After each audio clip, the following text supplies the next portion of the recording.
Hello, this is Freethought Forum, a program by the Atheist Society of Knoxville and the Rationalists of East Tennessee.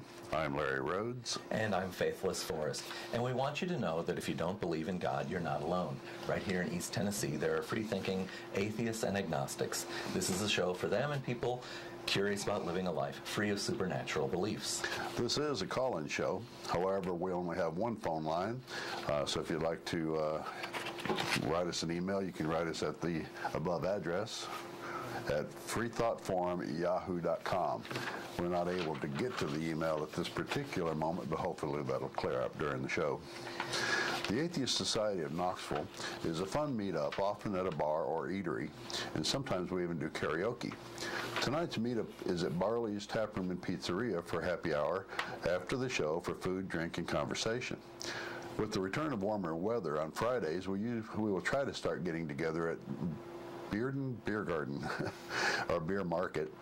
Join the fun meetup and find out all times and locations by going to our website, atheistmeetup.com. Excuse me, meetup.com/Knoxville Atheists. All right. Okay. When you do get to our meetups, look for the silver-jacketed copy of The God Delusion standing upright on the table. That would be this book here. And as Matt Dillahunty of the Atheist Experience always says, everyone is welcome to visit our happy hour for food, drink, and conversation. But if you plan to preach, proselytize, provoke, or punch, please don't. All right. Well, the monthly activities of the Rationalists of East Tennessee work like this. On the first and third Sunday mornings, we usually have lectures or lively roundtable discussions. The second Sunday is book club. May's book is The Invisible Gorilla, How Our Intuition Deceives Us. The fourth Sunday is the Reflections Gathering, a potluck afternoon meeting at members' homes. Visit our websites for additional monthly program details, including time and location. You can see the website addresses at the top of the screen. All right. Well, today, with the viewers' help, we will explore logical fallacies. All right. Well, in the news, welcome to May. The first Thursday in May is the National Day of Reason. Many secularists people observe the National Day of Reason in protest of the encroachment of religion on our freedoms, which has occurred since the establishment by Congress of the unconstitutional National Day of Prayer. While lips that pray will achieve nothing but the movement of some air, we hope all viewers will use reason on this and every other day of the year to make our world a better place to live. And let's talk about the blood drive. Okay. All right. Sam, if we can get that blood drive image up. One of the other ways that secularists have chosen to observe the National Day of Reason is by making an effort to donate blood on or around that day. As we reported, have we got that slide up? I guess. All right. Well, you can donate blood through the Medic Regional Blood Center. They have open hours every day of the week, although they do vary. Saturday and Sunday's hours are somewhat reduced. And I'm sure if you use a search engine and search for Medic Regional Blood Center, Knoxville, you can find the details. Right. You can find location and times for donating by calling them at 865-524-3074. You can donate at their headquarters 7 days a week, located at 1601 Ayler Avenue, and they're open Monday through Friday, 8 to 6:30, and on Saturday, 8 to 11:30.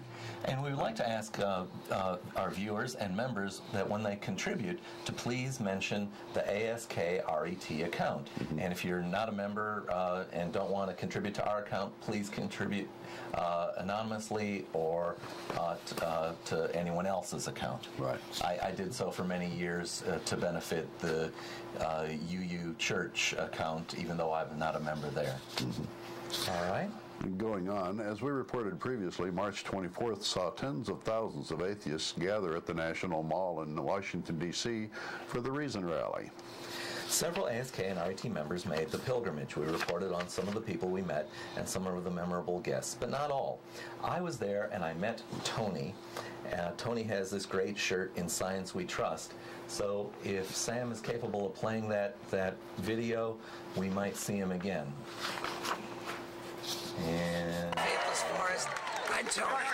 I've been stamping my money for approximately 3-4 years. I bought a few stamps.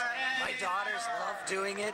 I've stamped hundreds. What do you stamp them with, Tony? Yeah, put it in the camera here. Science we trust. What does it say on your shirt? All right, In great. science we trust. All right, well, Tony, let me say thank you much.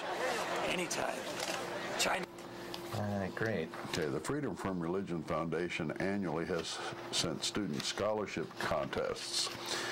Awards range from $200 up to $3,000. Please visit the website ffrf.org and navigate to the Outreach and Events tab and look for the Student Scholarship Essay Contest for the rules.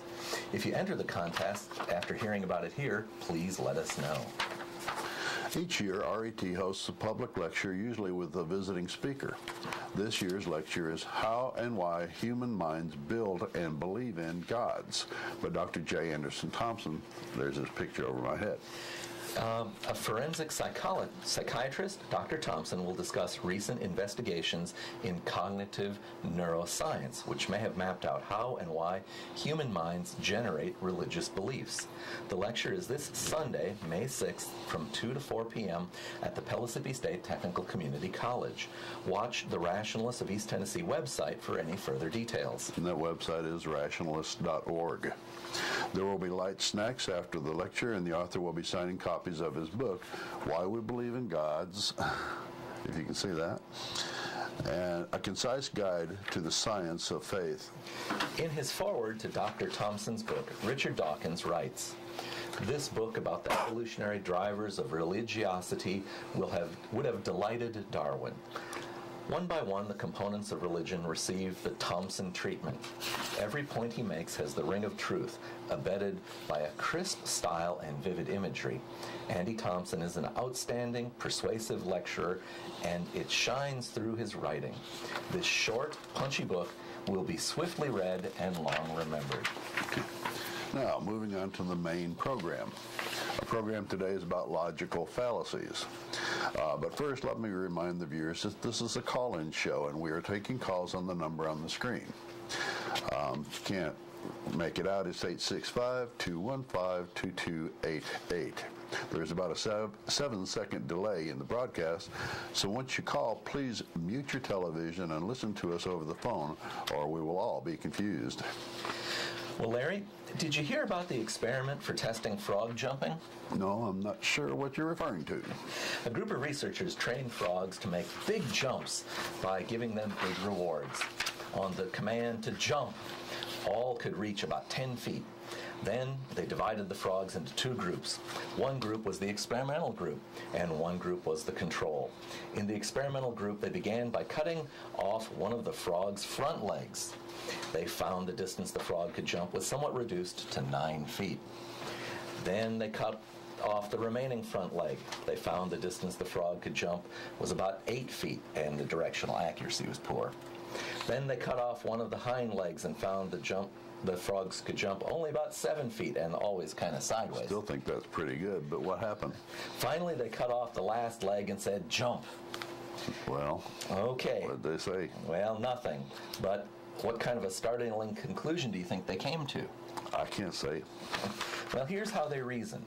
With each previous leg cut off, the distance jumped decreased by 1 foot, so the frogs should have jumped 6 feet. So, since frogs were not jumping 6 feet in any direction, they must now be deaf.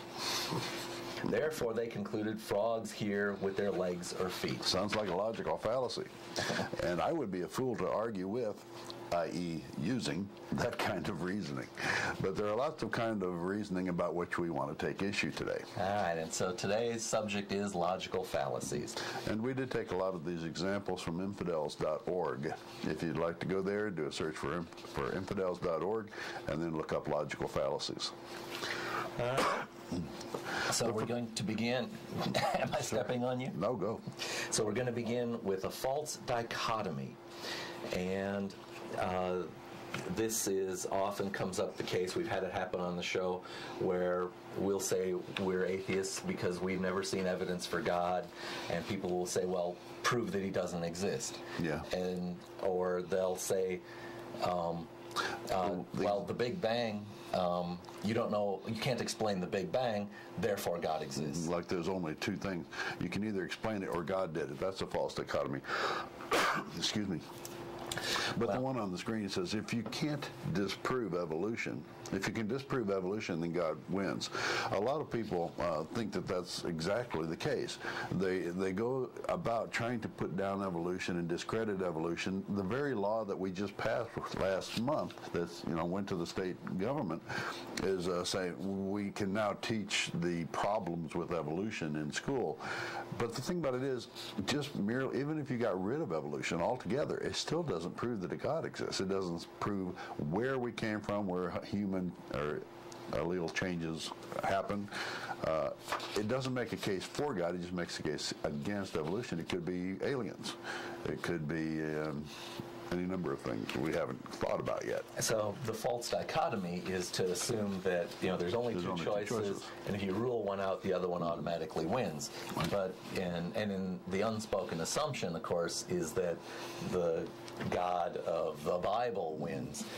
They don't seem to take into account that perhaps it's the God of the ancient Egyptians, or maybe it really is Zeus up there on the top of Mount Olympus. That's right. Saying that it's either God or not God takes out that's another false dichotomy. It could be a race of pixies, or Bigfoot. A race of Bigfoot has brought it all about. Who knows? All right. The next logical fallacy we'd like to talk about is the straw man argument. You'll recognize the copy of the crocoduck on there. Oh, yeah. And the straw man argument states that like it says, misrepresents your opponent's argument and then attack what you have invented rather than his actual argument. They say that, who is it that offered the crocoduck as evidence against evolution? I'm trying to say Ray Comfort. Ray Comfort and Kirk Cameron. They say this is what you should expect if evolution is true. Well, there's no evolutionist or biologist out there will say that you could expect something like this from evolution. So they're creating a false argument for evolutionists and then pointing at that argument and saying, look how ridiculous this is. But that's not a biological argument. First of all, lizards and birds are on two separate trees of the evolutionary Well, their common ancestor would never look anything like that. Right. That's the correct way to say There's no way that a bird would give birth to a lizard or a crocodile, is what I'm saying. And this is what they're saying that biologists are saying, which is false. I must say, when I see those sort of things, it makes me wonder, the question goes through my mind is, did they get this from someone else? And are they honestly mistaken? Or do they just not care about the truth of what they say, and they make it up for shock value? Right. I think there's a little bit of both in that, or all three, because they haven't obviously studied evolution to know it, to know what its properties are. But then they hear these things from their people that are in the church with them, I guess I should say, or in their groups that they converse with, their circle, and then they take it as gospel and just start building these false arguments. And imply that there has to be some sort of intermediate between every existing species that's somehow halfway between them. Right. Certainly we hear that about humans and our closest relatives, chimps. They'll say, well, where's the missing link? The answer is there's nothing that's halfway between human and chimps, and evolution doesn't make that assertion. It says that there's a common ancestor. Chimpanzees were not directly in our lineage, but there is an ancestor for both chimpanzees and humans that is in both of our lineages. Yes. Yeah. All right. Did you have one you wanted to go to next? No, I think we'll go with the argument ad populum. Argument ad populum. Oh, yeah. Okay. This argument says that you should accept the premise because most people do. It's like it's the everyone knows fallacy. At one time, everyone knew that the Earth was at the center of the solar system, and at one time, everyone knew that the Earth was flat. And if it's the case that what everyone thinks is correct, then Christianity is wrong, because 3/4 of the Earth's population don't believe that Jesus Christ was the Savior of humanity. Although a large portion of the humanity does believe it, a larger portion doesn't. So that argument can come back and bite you.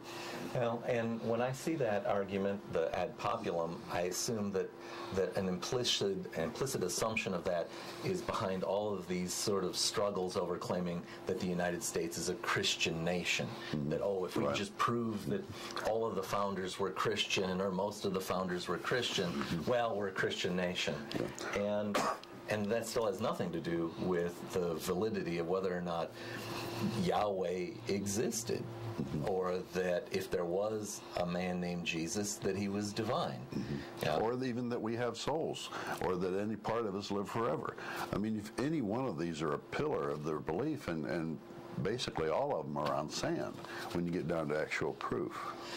It's interesting that you mentioned the thing about soul, because they'll always say how, well, all these cultures, they'll talk about afterlife, so there must be some truth to an afterlife. After all, the Egyptians built pyramids and mummified their bodies as part of that afterlife. Well, Confucius and a lot of Eastern religions aren't that way. Some, like Buddhism, believes that an afterlife exists here on Earth. You just come back as a different creature. But that doesn't mean that there's anything other place that you would go and live, like heaven or hell or anything like that. And there are a lot of philosophical religions like Taoism and Hinduism. Well, not Hinduism, but Taoism, where it's just philosophical belief system. It doesn't say anything about the existence of a soul or what comes after. All right. Well, we'd like to invite viewers to call in and help us deal with logical fallacies, especially if you've encountered some in life that you'd like to share with us. All right. Which one are we at now? Ad hominem. Ad hominem. All right. And that slide says that it literally means an attack at the man. All right. And so what's your example there, Larry? Jimi Hendrix couldn't have played good music because he was a drug user. All right. So it's really not about the truthfulness of the assertion, right, his ability to play music. Right. It's really just a distraction. Right. The person, it's kind of like a red herring, but the person isn't even addressing the original argument. They're just saying something bad about the person who's using that argument and saying, your argument can't be true because this was bad. This is a bad thing about it. I've often felt that in the past few years, all the controversy around the state in which the president was born was just an ad hominem attack meant to distract or discredit his legitimacy as the president of the United States. When you ask people like that, well, okay, does that mean that you otherwise completely approve of his policies? And they. Well, the occasions where I've asked people that, they're left speechless because it's like, well, wait a minute, that wasn't what I was implying. One well-known example of ad hominem just occurred to me is a lot of people have been attacking Darwin because he was personally, they call him a racist. Let's say his science is bad because he was a racist. Well, the one have absolutely nothing to do with the other. And that's gets to the very basis of ad hominem. They, in fact, often will quote a chapter from The Descent of Man, where Darwin talks about the consequences, perhaps, of accumulating deleterious mutations in the human population. But then they inevitably stop and don't read the paragraph after, where he says that, of course, a humane society will care for maybe the feeble and what we might think of as the less adapted, because it would be immoral not to. He makes a very strong moral statement right there in the middle of a text all about science.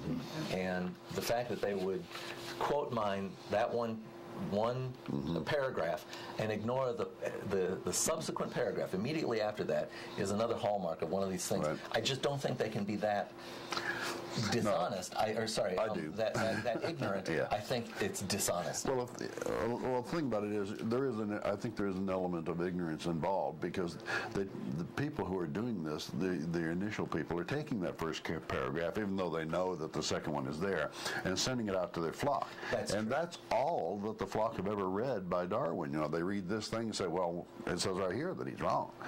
He admits it himself, although they've never even taken the time to read this, to look it up themselves in the book and read the second paragraph. All right. And where do we go now? The non sequitur. Mm-hmm. Okay. All right. So this is reasoning that some premises are presented, but a conclusion that's entirely unrelated is drawn from it. Right. In other words, it doesn't follow. I guess that's what non sequitur means. Yeah. Doesn't follow. And I think sometimes these things happen when a word can have multiple meanings, and so they'll talk about it with one meaning, and then it'll slide into another. Yeah, I think we need to make some room for the text there. So, do you want to read the example? One says, this is how the argument will go. If reason exists, God exists. Reason exists, therefore God exists. The non sequitur is because fact one is simply an assertion. It's not really an argument. It's certainly not well supported. So therefore, the last portion of the argument, which is the conclusion, is not valid. Therefore, God exists. So it doesn't follow. It's a non sequitur. All right. An example that came out of, I guess, the reference document was, since Egyptians did so much excavating to construct the pyramids, they must be well versed in paleontology. Yeah, it doesn't follow. Well, Larry, you want to greet our caller? Sure. Welcome to Freethought Forum. May we have a name and nickname? John. Hello, John. Thank you for calling, John. Have you watched previously? A few times. My question is, why is it that people, and including y'all, I mean, but not just you, but everybody, if somebody don't believe what they believe, they feel that the person is misinformed or ignorant of a certain thing. And I'll get off the phone and get your answer, okay? Please stay on the line so that we can make sure that we've answered your question fairly. Because one of the things we don't want to do is answer the wrong question. That serves neither of us well.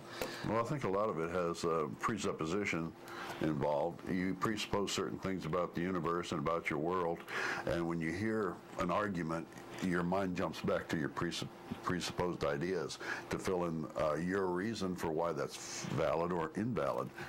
There's a lot of emotional attachment to some of those reasons that you may have. Lee? All right. Well, it seems, though, that y'all have a vested interest in disproving God. Why does it bother you that people choose to believe something that you know in your own heart is not true? Excuse me. Well, John, one of the reasons is that people are creating legislation that affects all of us right now based upon these beliefs. And that's inappropriate to enforce some ideas that come out of an ancient book on the rest of us when we don't think they apply to us. We often say in this show that we really don't care what they believe. They can believe in purple fairies if they want to, but when they start legislating that other people have to say prayers to the purple fairy in school, or put their purple fairy on our money, or say that certain people can't get married because the purple fairy doesn't like it, that's where you've got one religious sect or one religious category pushing its personal religious values on the rest of society. That's a problem, and it does real harm. Isn't it true that you're pushing your values? I mean, it's like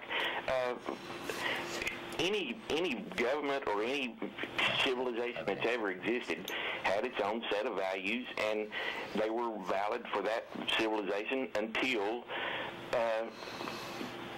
the humanity changed. I mean, well, are we allowed to change? You can't force people to change until they're ready. Okay, John, but it works like this. In society, we have to kind of get along and compromise with one another. There's this principle, let's say that we have a piece of cake and that you and I want to divide it. A way to resolve conflicts on how to divide that cake, it can work kind of like this. I say, you take the knife and you cut it in half, and then I get to choose which piece I want. The principle behind that is that if you don't cut it nice and evenly and I take the bigger piece, you've no one to blame but yourself. So therefore, you're motivated to try and cut the cake fairly. Do you understand how that principle works? I do. Okay, so now let me finish then with the example. When we have people wanting to have something like a school principal or a school teacher, a government employee, lead a class in prayer, that's a kind of a problem. How do we choose? So I would tend to want to say, the right compromise is we shouldn't be doing it. But if you're gonna force the issue and say, well, we're gonna have prayer, then I need to be the one who says, okay, I'll choose who we're gonna pray to, and it's gonna be the flying spaghetti monster. Now, do you follow how I've set that up? So that you get to choose whether or not we pray, but then I'm going to choose who we pray to. Well, let me throw one other thing out there in the conversation. You say that we're pushing our values. One of the things we often say here is that atheism doesn't have a value. It's the answer to one question, is there a God, or no, do you believe in a God? Yeah. Now, what values do you think that atheism pushes? Just the fact that you want change. Well, okay, I'm a human. I'm a United States citizen. Until people are ready for change, you can't make them change. You can't legislate morality. You can't, black people getting the vote didn't happen until humanity was ready, and they had to fight for it, and when more people fight for it, it'll be ready. But right now... And that is what we're doing. That's what we're doing here, John. Okay, we're being visible so that everyone understands that there is a different worldview. Will you admit that we have a right to be here? Oh, absolutely. Okay. In fact, I've been kicked out of several churches because I've taught things that, or said things that they didn't agree with. So you have a right to be there, but you're just as guilty as the people you're arguing against. I mean, would you agree to that? No. I'm not saying that the creator of the universe speaks through me and that you have to do what I tell you to do, which is the premise coming from each pulpit in every church in the nation. Yeah. So, John, the example I gave of cutting the cake and then deciding which prayer, in reality, what ends the court battles that are often done about that strike down prayer led by government officials is really to move towards what should be the compromise. But I took a stronger position to actually make a mirror image case, and that is to say, well, let's make everyone pray to a deity that I think would be unacceptable to them, in hopes that then we would settle for the compromise of, well, let's just leave this whole prayer thing out. So, do you follow why I asked you to pray to the flying spaghetti monster? And it was a good example of, you have to make a over-the-top thing in order to make the point. But the thing is, why not just let people change and evolve on their own rate? I mean, why does it bother you that some people are behind the way you're thinking? Well, generally because that doesn't happen if you leave them to their own rate. How many times during the race riots and race wars of the 60s did you hear people say, just give us patience, just give us patience?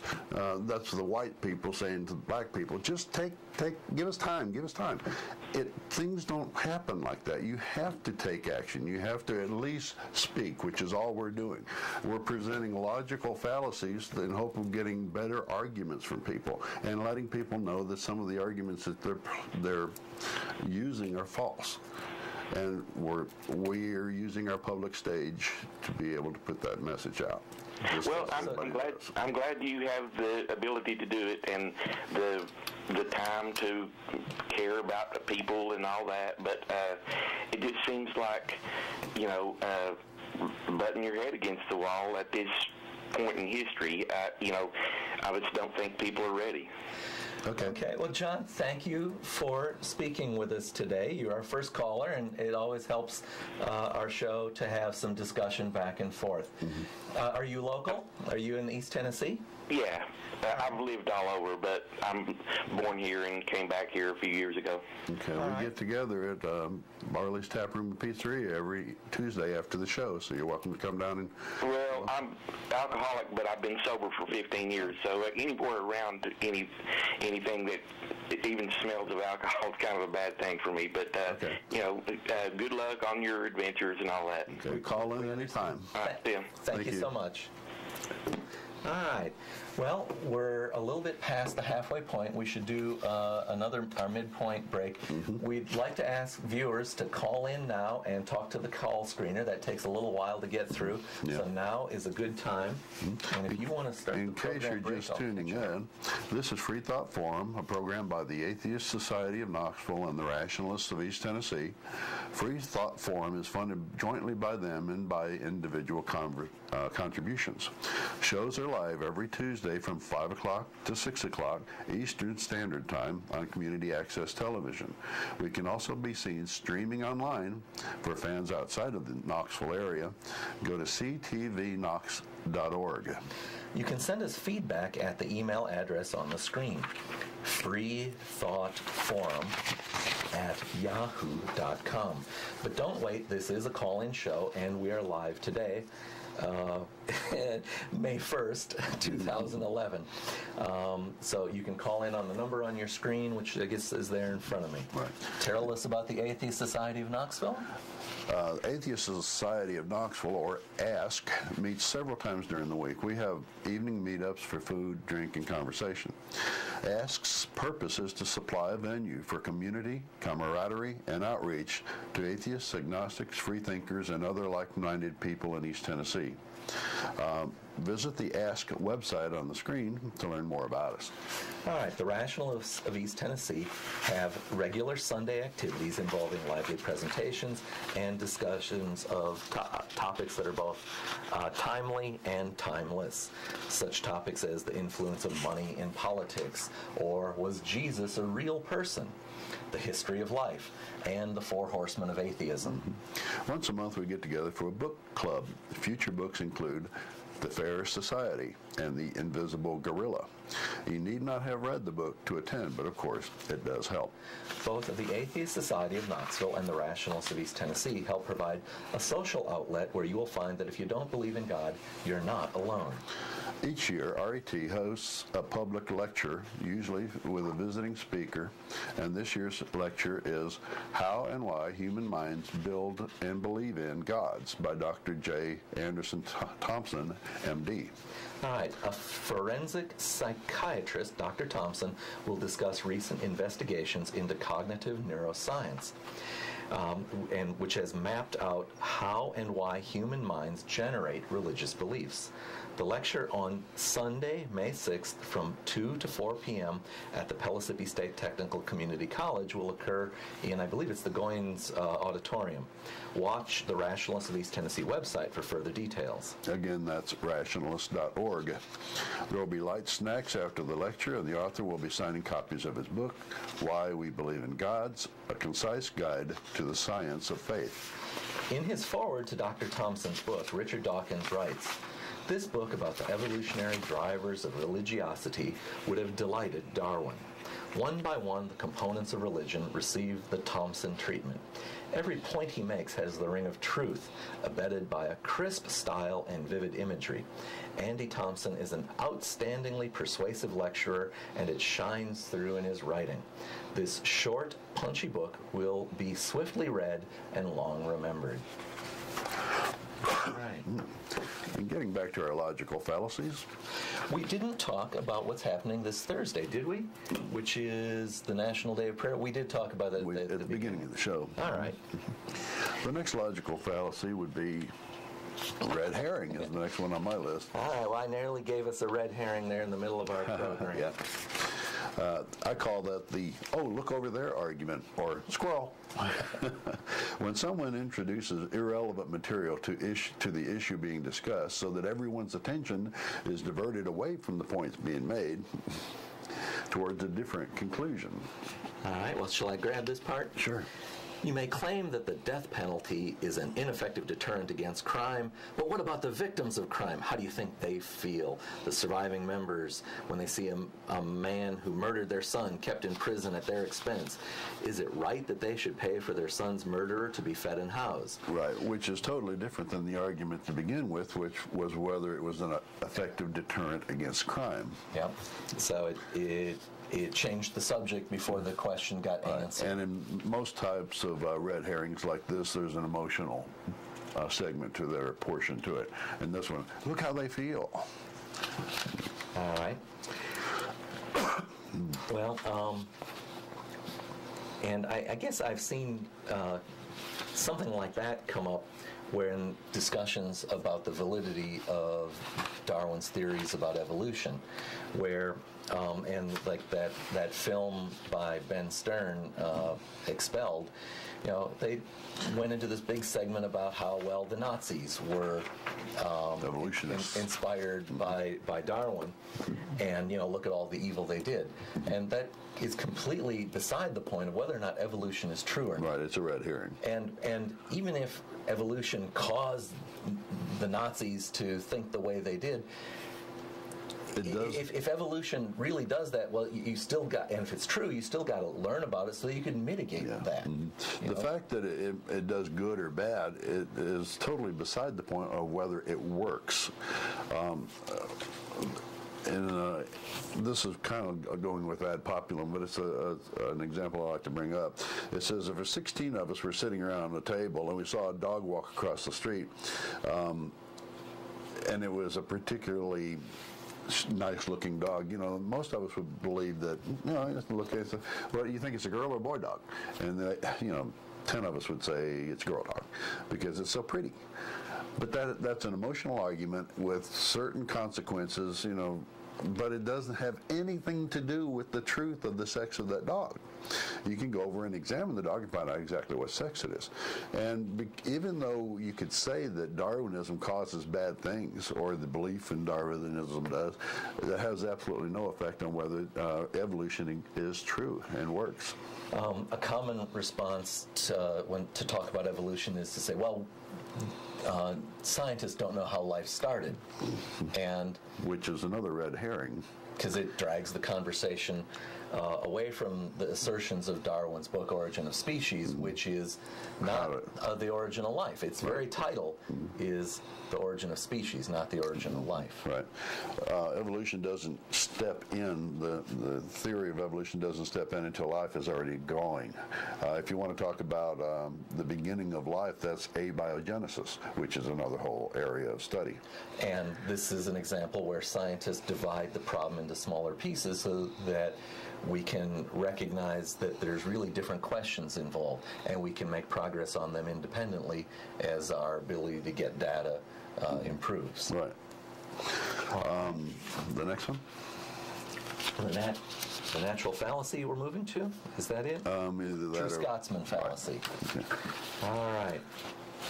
Well, I first heard of this when I was quite young in the form of it was a board game, and it was meant to teach logical thinking, only the example they use, well, what is define the no true Scotsman fallacy? Suppose that I assert that no Scotsman puts sugar in his porridge, and you counter this by saying, well, your friend Angus likes sugar in his porridge, and I say, oh yes, but no true Scotsman likes sugar in his porridge. This is also an example of an ad hoc attack. It's just an argument out of nothing. But the thing about it is, you're basically inventing your own definition of a word on the fly as you go to be able to invalidate the other person's argument. And this many times is put to atheists when we say, well, look at all the problems that you Christians have caused through time. You know, the Crusades and the Inquisition. Inquisition, thank you. You knew where I was going. I read your mind. And they say, well, yes, but those weren't true Christians, because true Christians would not hurt anybody. And the thing about it is, if you talk to any one of those people involved in their actions, they would say, yes, I'm a Christian. So do we have to reevaluate what true Christian is? It's a person who says that they are a Christian, or is it one who actually lives like Jesus, giving away all of his belongings, looking to God for everything that he mother, gets? Father, and parents, that type of thing. Children. Yeah. So they're basically saying your argument is valid because your definition of Christian doesn't match my definition of Christian. The fallacy, when it was first introduced to me, was with respect to marriage, and they said, just show me one case of true love that ever ended in divorce. And of course they could defeat that by saying, well, that ended in divorce. Yeah, divorce, that's not, obviously not true. Like, I grew up Christian, and when I tell people that, yeah, but you weren't a true Christian. Okay. I often want to grab such people and say, well, then if all these people around us aren't true Christians, then why would you possibly try to claim that we're a Christian nation and we're the majority and the majority should rule? Right. When now you've undercut your own majority. It sounds to me as if maybe you and the people you go to church with are the only true Christians. Right. And who knows about half of them?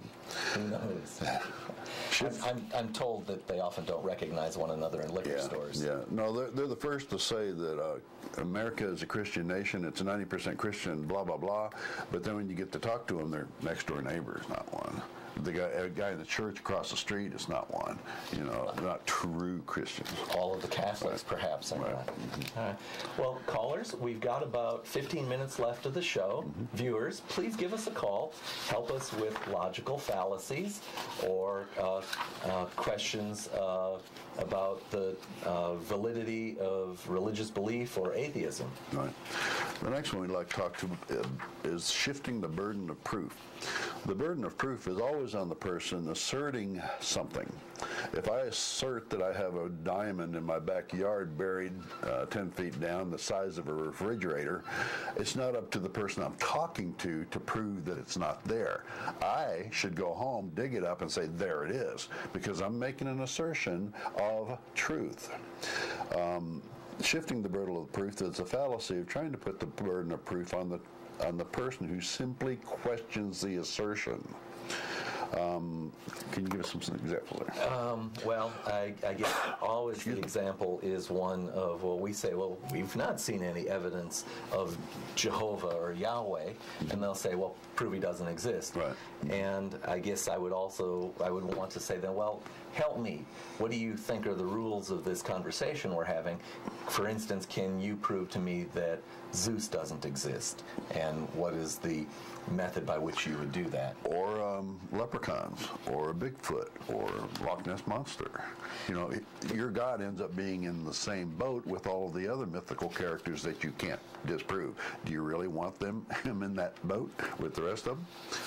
All right. Well, and in the case of shifting the burden of proof, we always say that the burden of proof should be on people who are making positive claims, and within the non-belief community, that's resulted in the creation of a lot of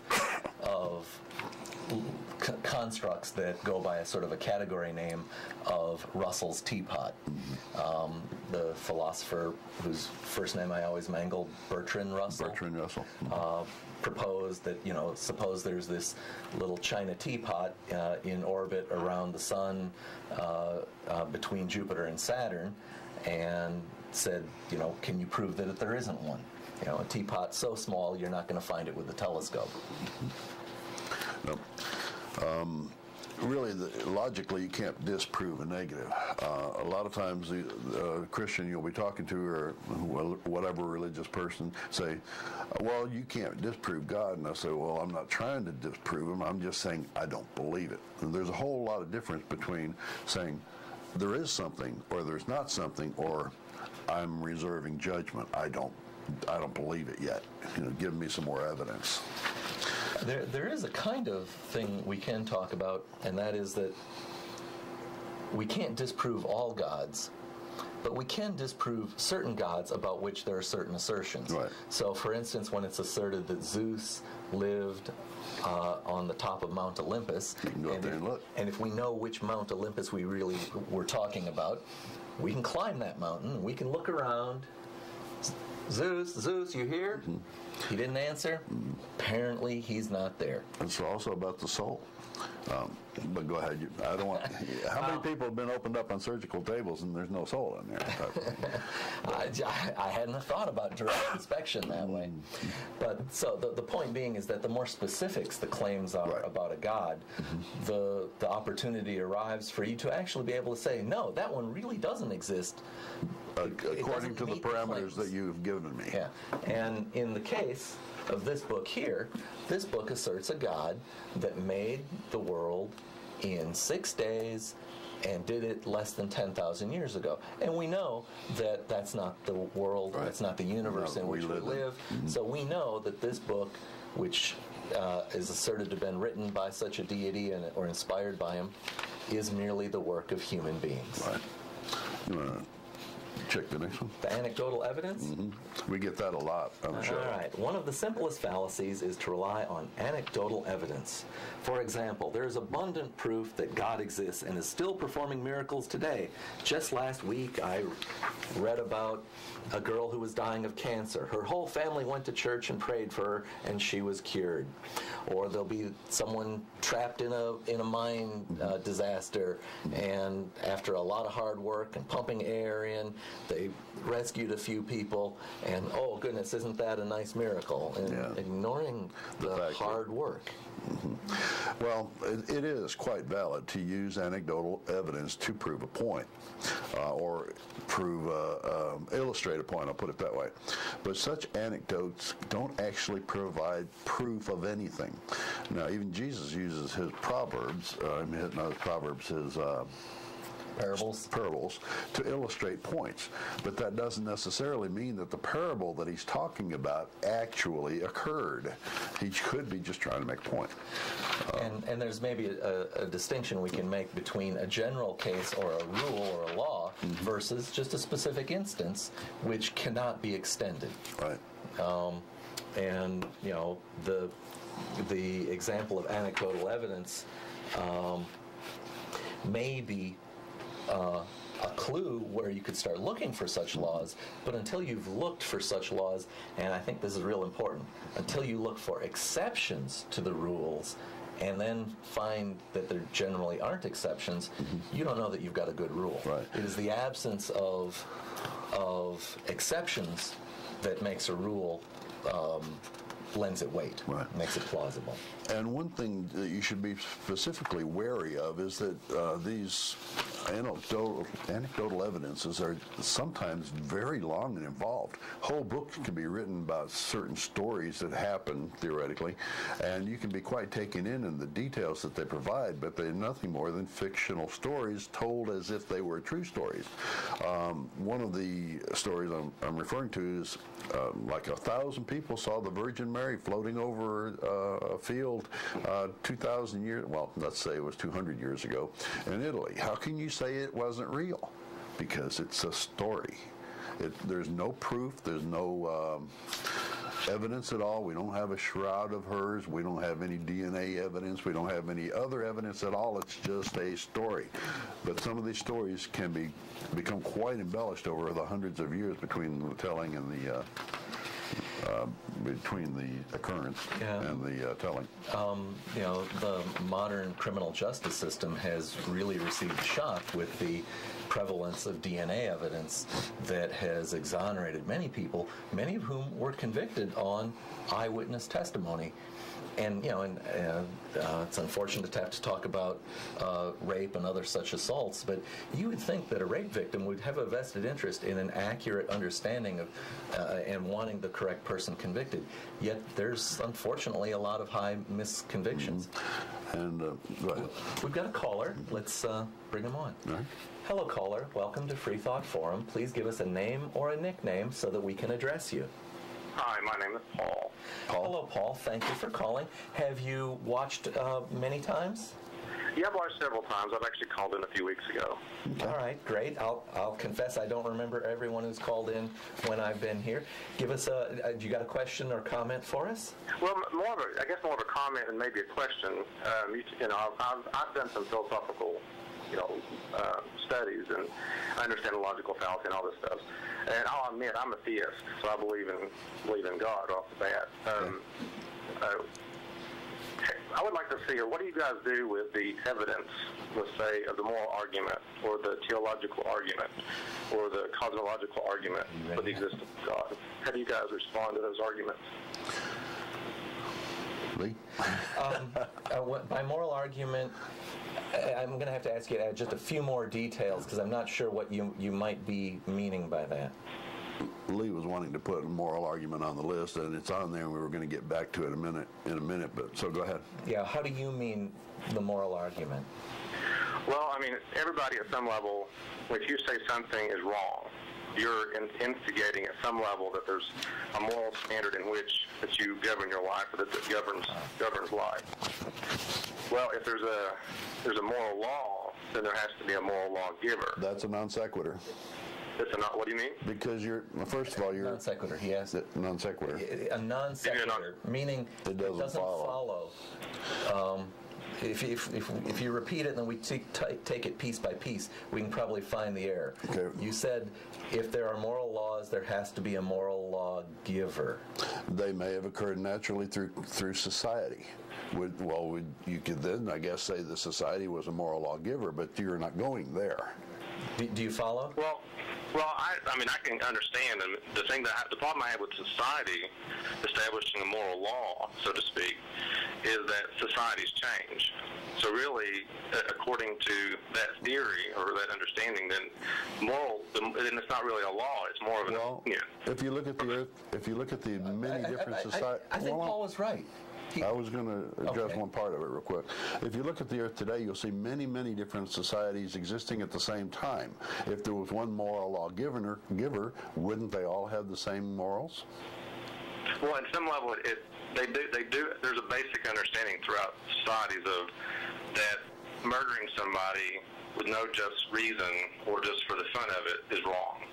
Now, how that may manifest itself comes out in different ways. But where did that come from? Why do we all have that? Would you want to be murdered? Well, no. Well, then, to be able to build a society, you have to agree upon certain rules.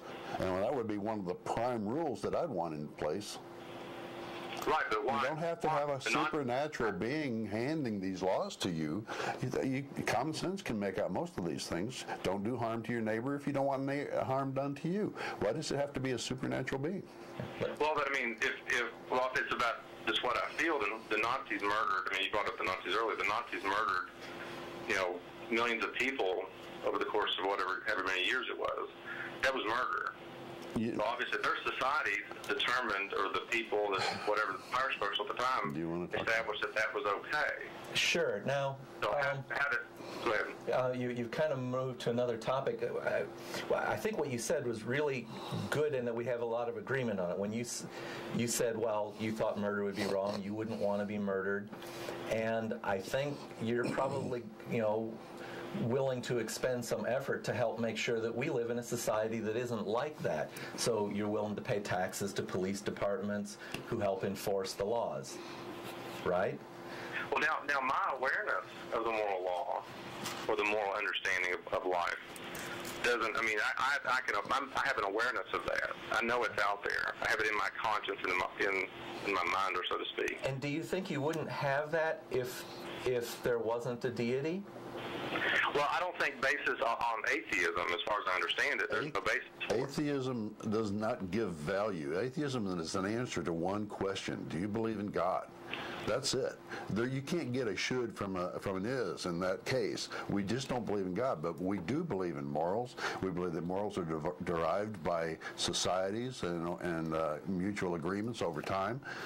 You don't have to have a moral giver for morals.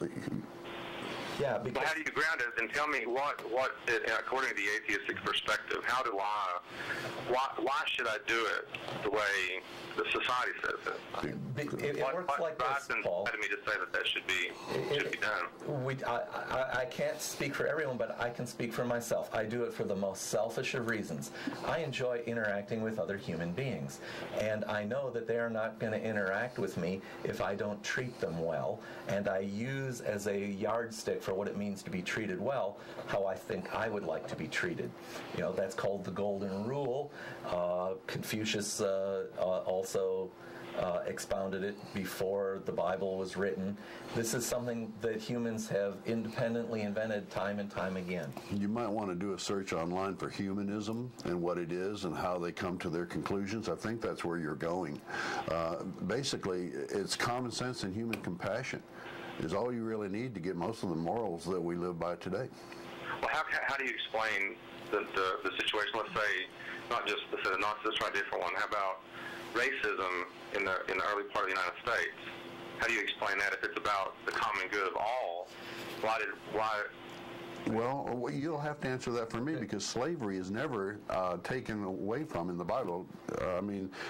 The Bible was used to keep slavery in place for over 100 years in America, and was used to try to keep it even during the Civil War.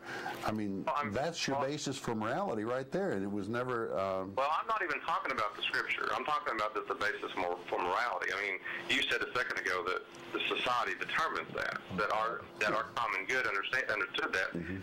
In the United States, if our common good was to keep the blacks oppressed, then why didn't that stay that way? Why didn't that was common good for all? I think actually something you said earlier gives us insight into that. You talked about morals evolving. I believe morals do evolve, especially as we become wealthier, we can afford, so to speak, better morals. As we become wealthier, then we all can put ourselves mentally in the place of someone who works a terrible job and think, man, I wouldn't want that horrible job. And it becomes so much easier to then say, let's abolish that horrible job. Let's abolish slavery because we don't need it anymore. I think the material advancement of the 19th century caused a lot of people to think that slavery wasn't necessary, and that made it morally possible to get rid of it. I'm sure also that all during that time, many people, and before that time, many people would have said categorically, that's wrong, because they were capable of putting themselves in that mental position. So what you're saying, let's say Wilbur Wilberforce when he abolished when he fought for the slave trade, or Martin Luther King here in the United States when he fought for civil rights. These are just individuals fight against the system. Yes, but you gotta realize that Martin Luther King was fighting against the system that's shown in the Bible and that is supported by the Bible. He was reforming the religion. Yeah. Hey, Paul, we got about a minute and a half left, and we need to do a wrap-up here.